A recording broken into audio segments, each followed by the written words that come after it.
Donc, femme, tu croises un homme qui t'honore, sache qu'il vient de Dieu. Qu'est-ce qu'il va faire? Comme je disais, cet homme-là va veiller sur ta vie comme sa fille adoptive, comme un père qui veille sur ses enfants. Voilà comment cet homme-là va commencer à se comporter à ton égard. Mais tu croises un homme qui n'arrive pas à t'honorer, il faut le quitter. Deuxième signe, toujours dans le deuxième grand signe. Voilà. Le deuxième grand signe de l'honneur. Qu'est-ce qu'il va faire? Cet homme-là qui t'aime et qui veut t'honorer, qu'est-ce qu'il va faire? Il devient le responsable de ta vie. Cet homme-là devient le responsable de ta vie. Donc, après qu'il t'a pris chez ton père et qu'il allait avec toi sous sa couverture, il devient ton responsable, ton chef. Donc, il va encadrer ta vie. Il va protéger ta vie. Il va sécuriser ta vie. Et il va agir comme un chef à ton égard. Ça veut dire quoi? Il peut te dire ne fais pas ça ou bien fais ça. Et s'il le fait, ne sois pas fâché. Ne le désobéis pas. Ne sois pas insoumise. Ne sois pas irrespectueuse. Si tu fais ça, cet homme-là risque de te laisser. Il risque de t'abandonner. Parce qu'il va agir comme un chef à ton égard. Et si tu ne veux pas qu'il te commande, c'est que femme, là, tu vas devenir femme autoritaire. Et si cet homme remarque que tu es une femme autoritaire, qui ne veut pas se laisser commander par un homme, il risque là de t'abandonner. Donc, s'il se démontre, il se révèle comme un chef, sache que c'est un homme qui vient de Dieu. Mais un homme que tu croises, qui est irresponsable, qui agit comme un enfant, qui n'est pas un chef, il faut le quitter. Sache que ta vie est en danger. Parce qu'un peuple qui n'a pas de chef, ce peuple est en danger. Comme Israël, qui avait en face de lui le roi Saül.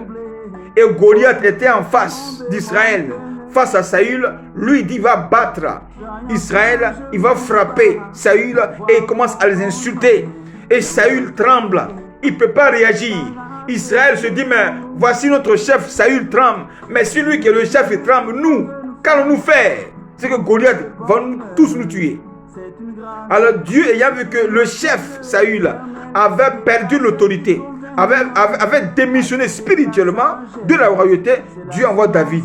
Et David là, le petit garçon de 17 ans, se présente là comme un chef et tue Goliath. Automatiquement dit la Bible, selon 1 Samuel. La Bible dit que les femmes ont commencé à crier 10 000 voix pour David et 1000 voix pour Saül. 10 000 voix pour David. Donc là, ce passage révèle bien aimé une élection présidentielle. La première élection présidentielle dans la Bible. 10 000 voix pour David parce qu'il a tué Goliath devant le roi Saül. Donc si tu croises un homme qui agit comme un chef femme à ton égard, sache que cet homme-là vient de Dieu. Amen. Quatrième signe, toujours dans le deuxième grand signe qui est l'honneur. Cet homme va t'honorer, qu'est-ce qu'il va faire? Si tu croises un homme qui t'aime et qui t'honore, qu'est-ce qu'il va faire? Cet homme-là, il ne va pas permettre. Voilà, il ne donnera pas l'occasion et il ne permettra à personne, voilà, ni à tes parents, ni à tes amis, de te déshonorer. Oui, il ne donnera à aucun iota, ni à tes parents, ni à tes amis, de te manquer du respect, de te déshabiller, de te mettre à nu, de te mettre à poil, de t'insulter, de te déshonorer. Cet homme-là ne va pas accepter ça. Il va te défendre, il va te protéger. Amen. Il va permettre qu'on te respecte. Il va permettre qu'on t'honore comme lui-même t'honore. Dans ta famille, il va pousser ta famille à t'honorer. Devant tes amis, il va pousser tes amis, tes camarades à t'honorer. Parce que lui-même t'honore. Pourquoi? Parce qu'il te voit comme sa chair. La même manière que lui-même prend soin de lui, il s'honore. Il va également t'honorer. Parce que si on te déshonore devant lui, c'est lui qui est déshonoré. C'est son autorité qui prend un coup. C'est sa personnalité qui est détruite. Donc il ne permettra pas que toi, sa femme, sa future femme et sa femme, tu perds l'autorité, tu perds l'honneur à son égard. Cet homme-là ne va pas permettre ça. Parce qu'un vrai chef défend son peuple. Comme David a défendu Israël face à Goliath. Amen. Parce que ce Goliath-là, Goliath insultait Israël. Il a insulté Israël. Il a insulté le Dieu d'Israël. Et David n'a pas permis ça à Goliath. Il a dit que tu insultes l'Éternel, le Dieu des armées, le Dieu d'Israël. Moi, David, au nom de l'Éternel, j'ai tranché la tête. Et il a fait ça. Voilà comment un chef réagit. Voilà comment un homme protège sa femme. La femme qu'il veut épouser, la femme qu'il aime, il l'honore toujours. Pourquoi? Parce que cette dernière, elle le respecte, elle est soumise et elle est obéissante à son égard. Donc lui, à son tour, il va t'honorer. Amen. Cinquième élément, cinquième signe, toujours dans le grand signe de l'honneur. Qu'est-ce que cet homme va faire, femme? Cet homme-là, il va veiller sur ton habillement pour que tu sois présentable. Il va veiller sur ton habillement pour que tu sois présentable. Tout ça, c'est pour t'honorer. Mais un homme que tu rencontres, qui ne veut pas sur ton habillement, tu t'habilles en sexy, tu t'habilles à moitié nu, tu es mal habillé et puis tu sors.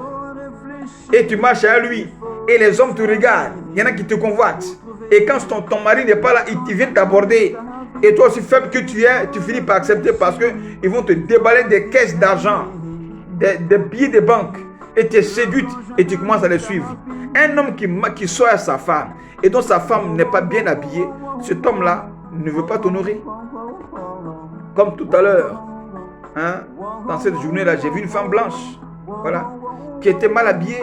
Elle portait un collant vraiment sexy qui plaquait son derrière, comme s'il n'avait pas porté de caleçon. Et elle marchait avec son mari. Et quand j'ai vu ça, ça m'a tellement touché. Ça m'a poussé à faire une petite vidéo de 3 minutes. Amen. Et je disais dans cette vidéo qu'un homme qui sort avec sa femme, dont sa femme est mal habillée, en portant des habits collants et sexy, où tout son corps est mis à nu. Et puis pendant qu'il sort, il y a des hommes qui la regardent par derrière. Mais cet homme ne sait pas. Il ne sait pas qu'il y a des hommes qui la regardent. Et dès que cet homme-là va se décaler un peu, comme Adam s'est décalé de Ève, et le serpent est venu séduire Ève, et il est parti avec elle en mangeant la pomme, c'est comme ça que cette femme-là, quand elle va se retrouver seule, ces hommes qui l'ont vue là, qui ont été séduits par sa beauté, par son corps, vont aller la séduire avec de l'argent, avec des paroles, pour la faire rêver, et la doter de cet homme, et ils vont finir par abuser d'elle. Et quand son mari va apprendre que sa femme s'est laissée faire abuser par d'autres hommes, il va se dire maintenant que sa femme n'est pas bien, elle est infidèle. Mais elle a été infidèle parce que toi, l'homme là, tu n'es pas sage. Tu ne sais pas que c'est toi qui dois honorer ta femme en lui disant tu dois t'habiller comme ça et ne porte pas ceci. Pourquoi? Parce que c'est ta femme. Tu s'habilles mal. On parlera mal de toi. C'est toi qui es déshonoré. Amen. C'est toi le chef qui est déshonoré. Mais quand ta femme est bien habillée, c'est ton honneur. Donc l'homme doit veiller sur l'habillement de sa femme. Parce que les femmes, comme je disais, toujours dans la Bible, elles sont faibles d'esprit. Les femmes ne savent pas bien s'habiller. C'est pourquoi pour qu'une femme s'habille, même elle peut prendre 1 heure à changer de vêtements, de sacs, de chaussures, de vêtements de chasse. Elle va changer ça jusqu'à ce qu'une arrive pour trouver un seul vêtement qui va aller avec elle, qu'elle va finir par apprécier. Parce qu'elle ne sait pas ce qui est bon pour elle. Elles n'ont jamais su ce qui est bon pour leur vie. Les femmes n'ont jamais su ce qui est bon pour leur vie. Et quand elles finissent par choisir d'après elles-mêmes ce qui est bon, c'est mauvais. Donc il faut un homme à ses côtés. Donc un homme qui t'aime là, il va veiller sur ton habillement, femme. Et il sera rigoureux sur ton habillement. S'il y a des choses que tu portes pendant que tu dis que tu es marié, et si tu dis que tu es marié, tu veux te marier, il y a des vêtements que tu ne dois plus porter.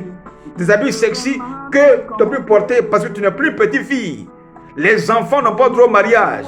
Le mariage, c'est pour les matures, c'est pour les femmes, c'est pour les dames. Mais les petites filles n'ont pas droit au mariage. Si tu t'habilles comme une petite fille femme, tu vas croiser un petit garçon. Et les enfants s'amusent. Et quand ils s'amusent, qu'il y a des gars, ils ne sont pas responsables. C'est les parents qui deviennent les responsables. Amen.